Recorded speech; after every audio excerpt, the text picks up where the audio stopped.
Hello students, क्योंकि classes बहुत लंबी चल जा रही है इसलिए मैं प्रयास कर रहा हूं कि आप सभी को आगे के जो लेक्चर्स हैं इस चैप्टर के मैं उसको आपको रिकॉर्डेड प्रोवाइड कर दूं। ऐसा इसलिए किया जा रहा है क्योंकि समय बहुत अधिक लग रहा है, तो मैं इस समय को थोड़ा सीमित करने का प्रयत्न कर रहा हूं। आप सभी अपने पढ़ाई में कंटिन्यू बने रहे और मैं इन सभी वीडियोस का लिंक आपके प्लेलिस्ट में भी डाल दूंगा। यदि आप प्लेलिस्ट से पढ़ेंगे तो आपको सभी के सभी वीडियो क्रमशः मिलेंगे। इस बात के लिए आप बिल्कुल निश्चिंत रहें। आप पढ़ते रहें और मेरे इस चैनल को शेयर करते रहें, ठीक है। देखिए, मैंने अभी तक जो लेक्चर आप सभी को पढ़ाया है, ठीक है, वो लेक्चर मैंने त्रिसंलयन और दोहरा निषेचन आपको पढ़ा दिया है। त्रिसंलयन यानी कि ट्रिपल फ्यूजन, दोहरा निषेचन यानी कि डबल फर्टिलाइजेशन, ठीक है ना। मैंने बताया था कि दोहरा निषेचन के दौरान एक भ्रूण का निर्माण होता है और त्रिसंलयन यानी कि ट्रिपल फ्यूजन के दौरान भ्रूणपोष का निर्माण होता है। यदि आपने पिछले लेक्चर्स को नहीं देखा है तो शायद आपको ये बातें अस्पष्ट होंगी, समझ में ही नहीं आ रही होंगी, तो प्रयास करिएगा कि आप पिछले लेक्चर को पढ़ लें, उसके बाद ही आप इस लेक्चर को पढ़ें। मेरा सदैव ही प्रयास रहता है कि मैं आप सभी को अपने चैनल पर सारे के सारे टॉपिक्स क्लियर पढ़ाने का प्रयत्न करूं। यदि आपको कोई भी टॉपिक नहीं समझ में आता है तो आप कमेंट कर सकते हैं, आप मुझसे दोबारा पूछ सकते हैं, ठीक है। तो इस प्रकार से आप सारी की सारी बातों को कर सकते हैं। यहाँ पर आप देखिए, मैं आज का टॉपिक आपको समझाने वाला हूं। हम जो चैप्टर पढ़े थे वो चैप्टर्स आप पुष्पीय पादपों में लैंगिक जनन यानी कि sexual reproduction in flowering plants, ठीक है। अब बात को यहाँ पर समझिएगा, हमको जो पढ़ना है वो है भ्रूणपोष का विकास, ठीक है ना। हमने भ्रूणपोष का निर्माण करा दिया था, ठीक है ना, यानी कि त्रिसंलयन की प्रक्रिया हो गई, जिसके पहले के लेक्चर में ट्रिपल फ्यूजन आपको पढ़ा दिया गया था। ट्रिपल फ्यूजन के दौरान भ्रूणपोष बना हुआ था और अब भ्रूणपोष का विकास किस प्रकार से होता है हमको ये टॉपिक पढ़ना है। बात को समझने का प्रयास करिए। मैंने कहा जो भ्रूणपोष का प्रकार होता है ना, जो विकास होता है, वो डेवलपमेंट के आधार पर दो प्रकार के पादप पाए जाते हैं, है ना। आप ऐसे समझिएगा, जो हायर प्लांट्स की कैटेगरी होती है ना, हायर प्लांट्स, ठीक है ना, तो उन हायर प्लांट्स की कैटेगरी में दो प्रकार के प्लांट्स आते हैं। पहला प्लांट जिसे हम अनावृत बीजी कहते हैं और दूसरा प्लांट जिसको हम आवृत बीजी कहते हैं, ठीक है ना। अनावृत बीजी मतलब कि जिम्नोस्पर्मिक प्लांट्स और आवृत बीजी यानी कि एंजियोस्पर्मिक प्लांट्स, ठीक है ना। अगर हम प्लांट रिच की कैटेगरी में देखें यानी कि मोस्ट हाईएस्ट प्लांट की कैटेगरी देखें तो वो एंजियोस्पर्मिक प्लांट है, यानी कि जो फ्लावरिंग प्लांट्स है वो एंजियोस्पर्मिक प्लांट्स है, ठीक है। मैं उन्हीं प्लांट्स की बात कर रहा हूं। मैं जो कह रहा हूं आवृत बीजी यानी कि एंजियोस्पर्मिक प्लांट्स है, उसमें त्रिसंलयन की घटना होती है, ठीक है ना। यानी कि इसमें एक घटना अलग से पाई जाती है जिसे हम क्या कहते हैं, त्रिसंलयन कहते हैं। और इस त्रिसंलयन की घटना में होता क्या है, जो एक आगुणित नरयुग्मक केंद्रक है वो द्वितीयक ध्रुवित केंद्र वो क्या करता है, वो द्विगुणित ध्रुवीय केंद्रकों के साथ, ठीक है ना। एक आगुणित नरयुग्मक केंद्रक द्विगुणित ध्रुवीय केंद्रकों के साथ फ्यूज होता है, सनलाइट होता है, ठीक है ना। यानी कि इसी बात को अगर हम इंग्लिश में डिराइव करें तो इंग्लिश में कह रहे हैं जो त्रिसंलयन है उसे हम ट्रिपल फ्यूजन कह देते हैं और जो आगुणित नरयुग्मक केंद्रक है उसे हैप्लॉइड मेल न्यूक्लियस कह देते हैं। तो ये हैप्लॉइड मेल न्यूक्लियस क्या करता है, डिप्लॉइड फीमेल न्यूक्लियस के साथ, ठीक है ना। नहीं बेटा, ये डिप्लॉइड नहीं है, ठीक है, फीमेल न्यूक्लियस नहीं है, ये डिप्लॉइड पोलर न्यूक्लियाई है, ठीक है ना। ये डिप्लॉइड पोलर न्यूक्लियाई के साथ क्या होता है, ये संलयित होता है। बात समझ गए क्या। अब जब ये पोलर न्यूक्लियाई के साथ संलयित होता है तो क्या होता है, एक त्रिगुणित भ्रूण यानी कि ट्रिप्लॉइड भ्रूणपोष का निर्माण होता है। अभी समझ गए क्या।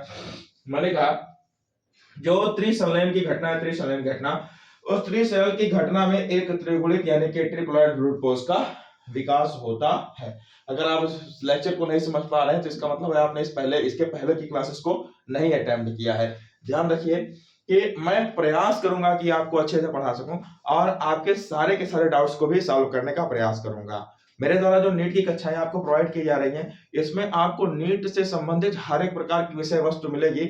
आपको यहां से भटकने की कहीं भी आवश्यकता नहीं है। ये मेरा प्रयास है और मैं अपने प्रयास में पूरी की पूरी कोशिश करूंगा कि आप सबको आने वाले समय में यानी कि अगले सत्र में नीट की परीक्षा देने के लिए प्रोत्साहित करूं और नीट की परीक्षा में अच्छे अंक दिलाऊं। ये मेरी जिम्मेदारी है और मैं अपने आप को इस योग्य भी समझता हूं कि मैं आपको इस परीक्षा में अच्छे मार्क दिला सकता हूं, ठीक है ना। बस आपको मुझ पर कितना भरोसा है ये आप दिखाइए। अब यहां पर देखिए, मैंने कहा जो आवृत बीजी पादप है यानी कि एंजियोस्पर्मिक प्लांट्स है ना, इसमें एक घटना होती है, इसे हम क्या कहते हैं, त्रिसंलयन कहते हैं। इस घटना में जो आगुड़ित नर युग्मक केंद्रक है वो दोगुणित ध्रुवीय केंद्रकों के साथ क्या होता है, संलयित होता है और क्या होता है, एक त्रिगुणित भ्रूणपोष का निर्माण करता है। इतनी प्रक्रिया मैंने पहले ही पढ़ा दी है, लेकिन एक बात हमेशा डिनोट करिएगा, याद रखिएगा, जो अनावृत बीजी पादप है ना, जो अनावृत बीजी पादप है यानी कि जिम्नोस्पर्मिक प्लांट्स ना, मैं कह रहा हूं जिम्नोस्पर्मिक प्लांट्स की बात कर रहा हूं, तो जो जिम्नोस्पर्मिक प्लांट्स है उसमें जो भ्रूणपोष का निर्माण होता है ना, याद रखिएगा ये इंपॉर्टेंट फैक्टर है। मैं कह रहा हूं ये कौन सा फैक्टर इंपॉर्टेंट फैक्टर है, इंपॉर्टेंट फैक्टर क्यों है, क्योंकि मैं कह रहा हूं जो अनावृत बीजी पादप है उसमें भ्रूणपोष का निर्माण निषेचन के पूर्व ही हो जाता है। यहाँ देखिए निषेचन के पश्चात होने वाली घटना है, लेकिन मैं कह रहा हूं अनावृत बीजी पादप में या निषेचन के पूर्व की घटनाएं हैं, घटनाओं में आता है। और इस प्रकार देखिए जब निषेचन के पूर्व भ्रूणपोष का निर्माण होगा तो निषेचन के पूर्व की कोशिकाएं कैसी होती हैं, पूरी की पूरी कोशिकाएं कैसी होती हैं, आगुलित होती हैं। इसका मतलब है कि अनावृत बीजी पादप में जो भ्रूणपोष पाया जाता है वह पूरा का पूरा कैसा होता है, आगुलित होता है। अब याद रखिए जो भ्रूणपोष है ना, भ्रूणपोष, इस भ्रूणपोष का एक स्पेशल फंक्शन है, क्या फंक्शन है कि ये वृद्धि करते हुए भ्रूण को क्या करता है, पोषण प्रदान करता है। आप समझ जाइए भ्रूणपोष का निर्माण ही इसलिए होता है कि यह वृद्धि करते हुए भ्रूण को पोषण प्रदान करे। शायद इस प्रकार से आप मेरी इस बात को समझ गए होंगे।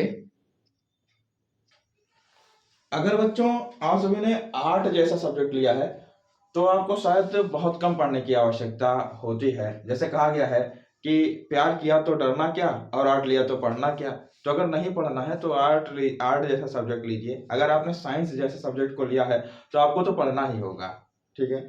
तो आप पढ़ते रहिए, इस लेक्चर पर बने रहिए, ठीक है। कुछ बच्चों को उबास आती है, नींद में आ जाते हैं ना, तो कहा जाता है, ठीक है ना, अक्सर कहा जाता है कि ऐसा कि नींद और पढ़ाई की लड़ाई में हमेशा ही जीत जो होता है वो इंटरनेट की होती है ना। बात नहीं समझ पाए क्या? मैं कह रहा हूँ नींद और पढ़ाई की लड़ाई में हमेशा जीत इंटरनेट की होती है ना। दोनों आपस में लड़ते रहते, वही बात है कि दो की लड़ाई में जीत हमेशा तीसरे की होती है। तो यहाँ पर इंटरनेट ही विजित होता है, आप फोन ही चलाते रह जाते हैं हमेशा। तो यहाँ देखिए मैं कह रहा हूँ जो पहले प्रकार का भ्रूणपोष है ना, फर्स्ट टाइप ऑफ एंडोस्पर्म, वो जो होता है वो केंद्रकीय प्रकार का भ्रूणपोष होता है, ठीक है ना। केंद्रकीय प्रकार यानी कि न्यूक्लियर एंडोस्पर्म। इस प्रकार से इस बात को समझेंगे, केंद्रकीय प्रकार यानी कि न्यूक्लियर एंडोस्पर्म। देखिए न्यूक्लियर प्रकार का जो एंडोस्पर्म पाया जाता है वो अक्सर पॉलीपेटल्स या पॉलीपेटली ना कुल के पादपों में पाया जाता है, पॉलीपेटली स्पीशीज में पाया जाता है, ठीक है। अब ऐसे समझिए पॉलीपेटली क्या होता है, ठीक है ना। पॉलीपेटली जिसमें पेटल की संख्या पॉली में हो, कई सारी हो ना, पॉली का मतलब होता है कई सारे। तो पेटल्स जब कई सारे हो गए तो हम कहेंगे पॉलीपेटलस कंडीशन। तो उसी कंडीशन के सभी पादपों में क्या पाया जाता है, मैं कह रहा हूं जो केंद्रकीय प्रकार का भ्रूणकोष का डेवलपमेंट है वो पाया जाता है, ठीक है ना। Nuclear endosperm, development of nuclear type of endosperm, ये चीज पाया जाता है। यहाँ पर देखिए मैंने डेवलपमेंट आपको समझाने का प्रयत्न किया है, शायद आप मेरे इस बात को समझने का प्रयत्न करेंगे। मैंने पहले स्टेज में जो बनाया है वो मैंने एक निषेचित अंड यानी कि भ्रूण बनाया है। तो यहाँ पर देखिए ये भ्रूण बना हुआ है और ये किनारे किनारे भ्रूणपोष का बना हुआ है, समझ रहे हैं क्या। यहाँ पे मैंने भ्रूण को बनाया, किनारे किनारे भ्रूणपोष बना हुआ है। और याद रखिएगा जब ट्रिपल फ्यूजन हुआ था तो एक त्रिगुणित कोशिका का निर्माण हुआ था जिसमें त्रिगुणित केंद्रक भी होगा। यह केंद्रक कैसा है, त्रिगुणित है। याद रखिएगा भ्रूणपोष सदैव ही, ठीक है ना, एंजियोस्पर्मिक प्लांट्स में सदैव ही त्रिगुणित होते हैं, यानी कि ट्रिपलॉइड होते हैं। अब यहाँ पर समझिए मैं कह रहा हूँ जो यहाँ पर विभाजन होता है ना, मैं कह रहा हूँ कई बार यहाँ पर समसूत्री विभाजन होता है। कैसा विभाजन होता है, समसूत्री विभाजन होता है, यानी कि माइटोसिस होती है। क्या माइटोसिस अगर आप समझते होंगे तो यहाँ पे समझ जाएंगे। मैं कह रहा हूँ कई बार माइटोसिस होती है और माइटोसिस हो करके ये त्रिगुणित जो केंद्रक है ये कई सारे केंद्रकों का निर्माण कर देता है।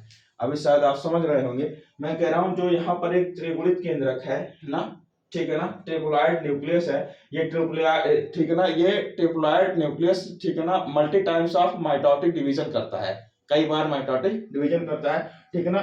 Through out of multi type of mitotic division, इस कई सारे माइटोटिक डिवीजन के द्वारा होता क्या है, ठीक है ना, कई सारे त्रिगुणित केंद्रकों का निर्माण हो जाता है।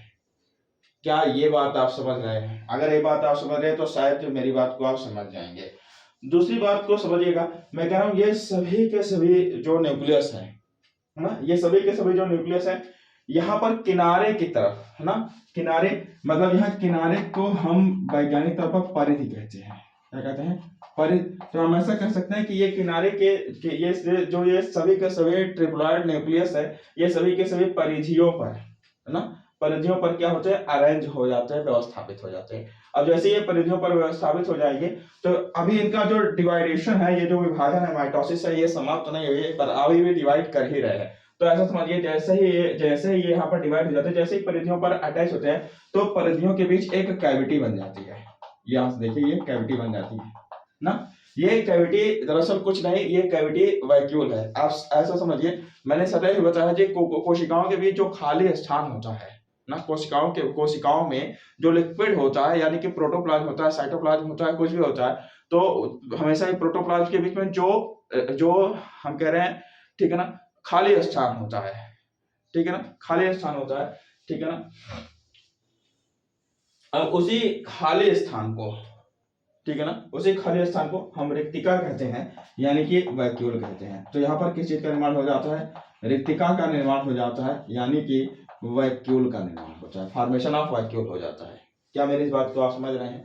अब जब फॉर्मेशन ऑफ वैक्यूल है तो यहाँ पर वैक्यूल का फॉर्मेशन तो होगा ही, लेकिन ये जो अभी भी न्यूक्लियस है ये मल्टी टाइम ऑफ डिवीजन करता रहेगा, है ना, ये कई बार विभाजित होगा। और इसी मल्टी टाइम ऑफ डिवीजन के परिणाम स्वरूप धीरे धीरे होगा क्या, ये रिक्तिका छोटी होती जाएगी और रिक्तिका एक समय ऐसा आएगा जब रिक्तिका नष्ट हो जाएगी। क्या इतनी बात आप सभी समझ गए हैं? तो अभी इतना ही भ्रूण का विकास है, यही है भ्रूण का विकास। यहाँ पर भ्रूण का विकास पूरी तरीके से हो जाता है और अब ये भ्रूण क्या करेगा? अब ये भ्रूण एम्ब्रियो को पोषण प्रदान करेगा, ठीक है ना। पोषण तो अभी प्रदान कर रहा है, लेकिन अब इसमें पूरी तरीके से पोषक तत्व मौजूद है और ये क्या करेगा? ये एम्ब्रियो को पोषण प्रदान करता है।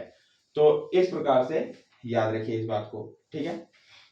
दूसरी बात आप डिनोट करेंगे हमेशा, जो रिक्तिका का निर्माण होता है ना, रिक्तिका का निर्माण जो होता है वो इन मिडल स्पेस होता है, ठीक है ना, यानी कि हम कह रहे हैं मध्य में। कहां पर होता है? मध्य में, मिडल स्पेस में, इस प्रकार से। तो अब मैं आपको बताने वाला हूं दूसरे टाइप का डिवीजन। ध्यान से समझिए मेरे इस बात को। मैं कह रहा हूं जो दूसरे प्रकार का भ्रूणपोष है ना, जो दूसरे प्रकार का डेवलपमेंट ऑफ भ्रूणपोष है वो है कोशिकीय भ्रूणपोष ना। कोशिकीय प्रकार के भ्रूणपोष का डेवलपमेंट होता क्या है इसमें? यहाँ पर समझिए बात वही चीज है, मैंने कहा यहाँ भ्रूण का निर्माण हुआ है, भ्रूणपोष बना हुआ है और त्रिगुणित कोशिका है, इसके पास त्रिगुणित केंद्रक है, ठीक है ना। अब मैं फिर से वही हुआ है, समसूत्री विभाजन हुआ, लेकिन समसूत्री विभाजन के दौरान जो यहाँ पर अंदर की तरफ में केंद्रक व्यवस्थापित होते थे, वो केंद्रक परिधियों के चारों ओर व्यवस्थापित हुए। अगर मैं कहूं ये बीच में ये परिधि है, ये कौन है? ये परिधि है। तो परिधियों के चारों ओर केंद्रक व्यवस्थापित हुए ना, केंद्रकों का व्यवस्थापन।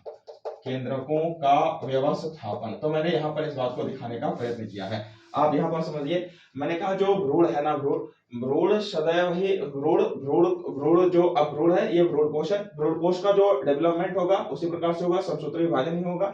लेकिन समसूत्री विभाजन के पश्चात जो अरेंजमेंट की प्रक्रिया है वही डिफर करती है।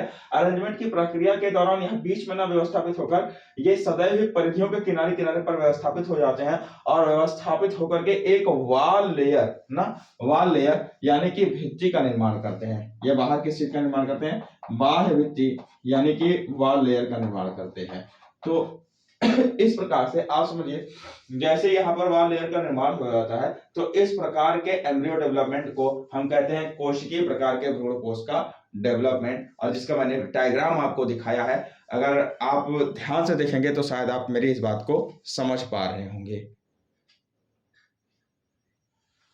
अब यहाँ पर समझिए, कुछ लोगों को ये टॉपिक समझने के दौरान उबास आ रहा होगा, ठीक है ना। वही बात है कि ना बुलाने पर आएगी ना मनाने पर आएगी, ठीक है ना। ये नींद है जनाब, जब भी पढ़ाई करेंगे तभी आएगी।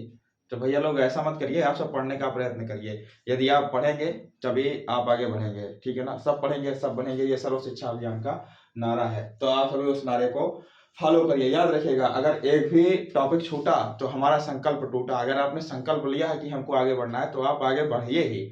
अगर आपने उसको बीच में छोड़ दिया, अपने संकल्प को आप बीच में छोड़ देते हैं, तो समझिए आप अपनी गतिविधि को छोड़ देते हैं। और पढ़ाई का मतलब ये है कि कंटिन्यूअस पढ़ना, लगातार पढ़ना, एक के बाद लगातार पढ़ना। अगर आप अपनी पढ़ाई को बीच में कंटिन्यूअस मूवमेंट में आप उसको छोड़ देते हैं, तो छोड़ने के पश्चात जो उसमें विरामावस्था होती है ना, उसमें चीजें क्या होती है, विस्मरित होने लगती है, भूलने लगती है। तो हमारा माइंड क्या होता है, डाइवर्जन हो जाता है हमारे माइंड का। तो हमको ऐसा नहीं करना है। अगर आप परीक्षा में अच्छा नंबर पाना चाहते हैं, तो डेली के डेली उस टॉपिक्स को पढ़ना होगा, कुछ ना कुछ आपको डेली ऑब्टेन करना होगा। और पिछला टॉपिक आपको भूलना नहीं है, आप अपने नोट्स बना लीजिए।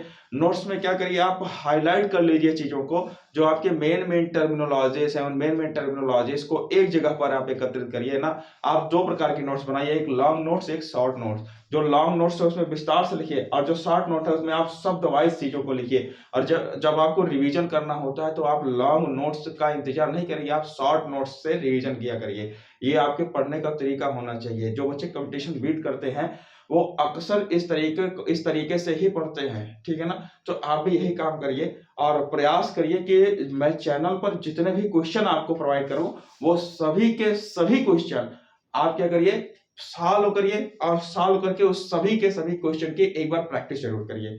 तो अगर आप मेरे दिए हुए क्वेश्चन की प्रैक्टिस करेंगे, तो मेरा विश्वास है कि आप अच्छा नंबर पाएंगे।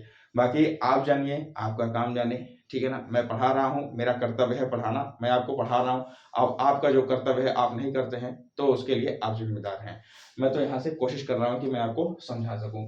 यहाँ पर देखिए, मेरा जो तीसरे प्रकार का जो ब्रूड फोर्स होता है ना, मैंने उसको बताने की कोशिश कर रखी है, वो होता है माध्यमिक प्रकार का ब्रूड फोर्स, ठीक है ना। जो तीसरे प्रकार का ब्रूड फोर्स होता है, वो होता है माध्यमिक प्रकार का ब्रूड फोर्स, यानी कि हीलोबियल एंडोस्पर्म। देखिए होता क्या है कि यह जो ब्रूड फोर्स है ना, ये जो ब्रूड फोर्स है, ठीक है ना, ये एरीमुरम नामक पादप में पाया जाता है। किसमें पाया जाता है, एरीमुरस नामक पादप में पाया जाता है। अब देखिए, ये जो एरीमुरस नामक पादप में पाया जाने वाला ये माध्यमिक ब्रूड फोर्स है, यह सदैव ही केंद्रकीय और कोशिकीय भ्रूण कोश के मध्य की अवस्था है। याद रखिए, इसके पहले जो भ्रूण कोश पढ़ाए गए थे, केंद्रकीय और कोशिकीय भ्रूण कोश, यह उसके मध्य की अवस्थाएं होती हैं। होता क्या है, सिर्फ कुछ नहीं करना है, सिर्फ थोड़ा सा ही डिवीजन में अंतर होता है। ये जो समसूत्री विभाजन होता है, तो इसमें दो प्रकार से डिवाइड होता है। जो पहली बार समसूत्री विभाजन होता है, उसकी कोशिकाएं यहाँ पर किनारे पर अरेंज हो जाती हैं, ठीक है ना। तो ये फर्स्ट प्रकार में आपको पढ़ाया गया था, ठीक है ना, यानी कि केंद्रीय प्रकार के भ्रूण में पढ़ाया गया था। लेकिन जो इसके आगे का डेवलपमेंट होता है, जैसे सेकंड समसूत्री विभाजन होता है, तो ये इस समसूत्री विभाजन के द्वारा जो कोशिकाएं होती है, वो अंदर में यानी कि अंतर्वलन में भी स्थापित हो जाती हैं। तो इस प्रकार से जिस भ्रूणपोष का विकास होता है, उसे हम कहते हैं माध्यमिक प्रकार का भ्रूणपोष। तो उम्मीद करते हैं ये टॉपिक आपको समझ में आया होगा। अगर टॉपिक आपको नहीं समझ में आया, आप इस वीडियो को दोबारा से देखिए। मुझे लगता है कि मैंने ढंग से पढ़ाने का प्रयत्न किया है, और अगर आप इस टॉपिक को ढंग से पढ़ेंगे, तो शायद ही आप मेरे इस टॉपिक को भूल पाएंगे, शायद ही आप इसको ठीक है ना, दोबारा पढ़ने की आवश्यकता होगी। आप अच्छे से पढ़िए, लगातार पढ़ाई को कंटिन्यू बना के रखिए। मेरे इस चैनल को शेयर कर दीजिए, मेरे इस वीडियो को लाइक कर दीजिए, और प्रयास करिए कि परीक्षा में अच्छे अंक पाएं। आज के लिए इतना ही। आगे की बातें हम अगले लेक्चर में करेंगे, ठीक है ना। अगले लेक्चर के लिए इंतजार करिए। धन्यवाद।